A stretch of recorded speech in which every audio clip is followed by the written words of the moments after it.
Question. Have you ever caught yourself talking about sacrifice like it was some badge of honor? Because I have. I have.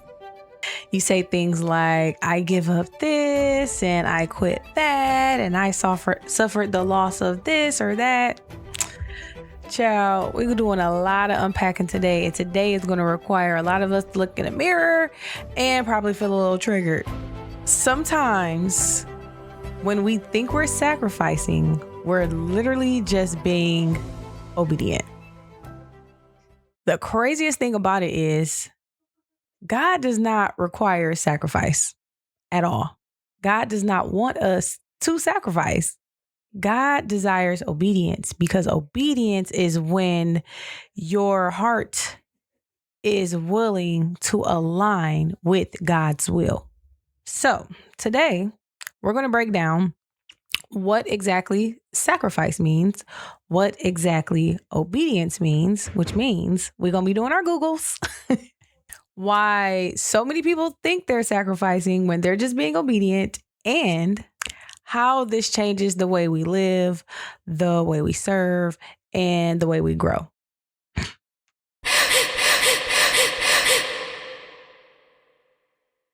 Y'all, okay, so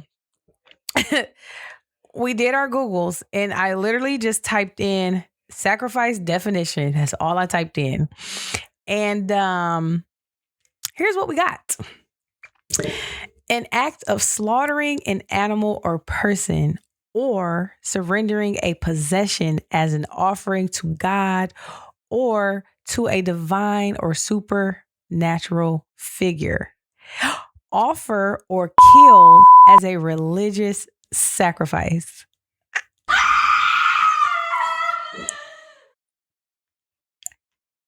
That sounds scary. That sounds scary. I don't think that's something that God wants us to do, because that made me feel very dark. So, So in other words, you think you're giving up something for a greater gain when really you're more than likely probably not, because as you can see, unless you're somewhere slaughtering animals, you're probably not doing the type of sacrificing that you think you're doing. We tend to say things like, I sacrificed my time. I sacrificed my fun. I gave up this. I gave up that. And it's like, when you're giving up things that you shouldn't be doing in the first place, are you really even sacrificing? According to the Googles, you're not. So, for example, someone could say, oh, yeah, I gave up liquor. I sacrificed liquor so that I could blah, blah, blah. And it's like, no. The liquor was getting in the way of your daily activity. The liquor had you sick and hung over. The liquor and getting toe up was something that you shouldn't have been doing. Now you got fatty liver and all this other stuff. Like, the liquor was tearing you up. So you didn't give up or sacrifice liquor to insert better life event here. You stopped doing something that you should not have been doing in the first place. Like, there's a difference in sacrificing and giving up something that you should not have been doing in the first place. And I feel like that is also the difference, because real sacrifice isn't just stopping destructive behavior. Real sacrifice is giving up something valuable towards something valuable. Now, this one might be kind of short, because I ain't gonna lie, that threw me off. That definition threw me off. So now we're going to do our Googles and see what obedience means. I'm afraid. We're going to type in obedience definition. Obedience: compliance with an order, request, or law, or submission to another's authority. That doesn't sound so bad. Now do it. That doesn't sound so bad. All right. So clearly, obedience isn't just about following rules. At the end of the day, God says that obedience to his command is better than an actual offering itself. Obedience is an actual heart posture. It's something that comes from within. It's almost like the difference between someone choosing to say, I fear God versus I love God. It's someone saying, I'm a God loving woman versus saying, I'm a God fearing woman. Where does that want to be obedient come from? Is it coming from a place of sacrifice and fear, or is it coming from a place of love and warmth? Obedience is alignment, even when things seem hard, even when things aren't making immediate sense. Obedience is, like we said in a previous episode, being able to be in that still season and sit still because that's what God is telling you to do, regardless of whether or not you understand why it's important for you to sit still right now. I've used this example before. Anybody who knows me knows that I hate bugs, right? And one day I'm driving up the freeway and there is a fly in my car. Now, the old me would have tried to smash it or would have just let the fly out the window and splatter him on the semi truck behind me, right? But for some reason, this fly was not bothering me. The fly was trying so hard to get out of my truck. And I'm talking to the fly. Y'all gonna think I'm crazy, but oh well. We authentic here, right? So I'm talking to the fly and I'm telling the fly, like, calm down, fly. When we get off the freeway, I'll roll down the window and I'll let you out, right? I was telling the fly to be still. Why? Because the fly did not have enough sense to know why it did not want to be let out on the freeway. Same thing with obedience and submitting to what God is asking you to do. Sometimes God is saving your life by sitting you down and you don't even know it. Another real life example could be like a person saying they're giving up corn. And they say, you know what? I'm done watching it. I'm not looking at it no more. I've sacrificed all of that. But deep down inside, it's like they're mad. They're resentful. They're constantly tempted, fighting the urge, still emotionally stuck. That is obedience externally. That's outside obedience. That's not coming from the heart space, right? It's like trying to force somebody to rehab.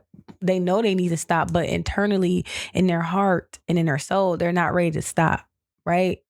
So I say that to say, when your obedience is external, it's just a behavioral change. It's not a full-blown spiritual change. You can still be spiritually stagnant by being obedient externally. But when your obedience comes from a heart space, you build and grow that spiritual muscle. It's like you got to be sick and tired of being sick and tired to really have that obedience come from a place of I truly want to be better and do better versus this is just something I know I got to do.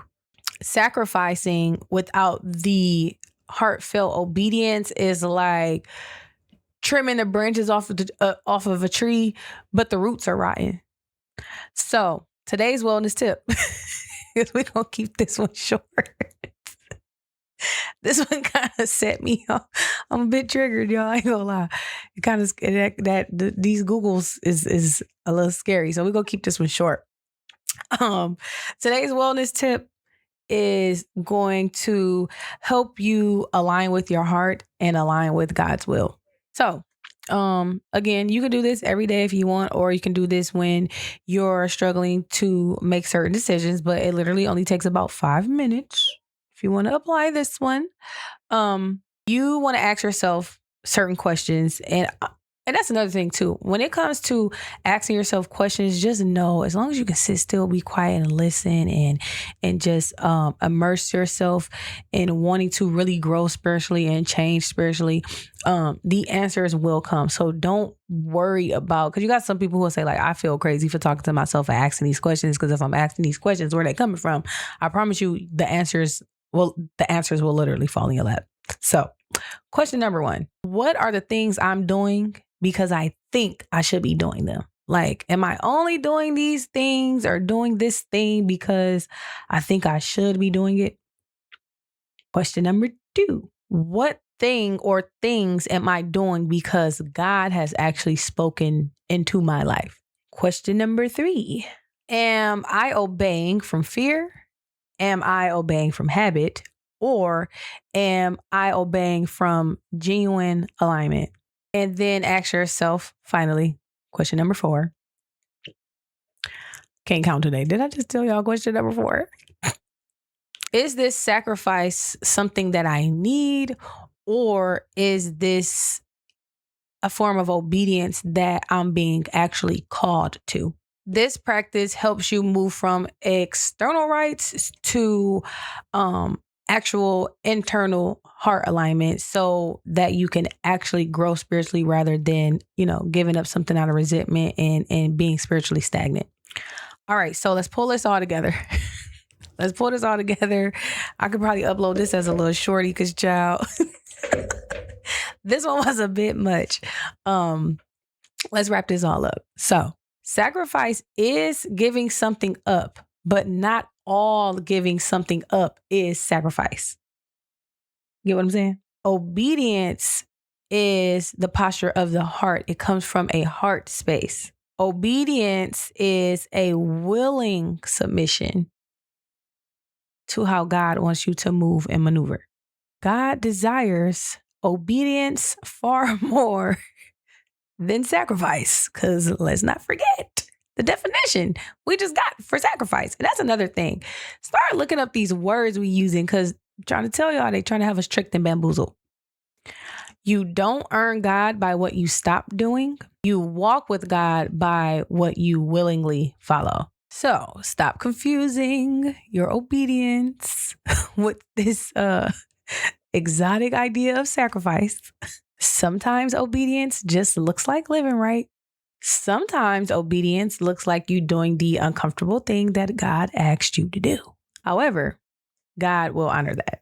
That is what God truly honors. And that is where your faith and your spiritual growth stops being a checklist and begins to become an actual relationship.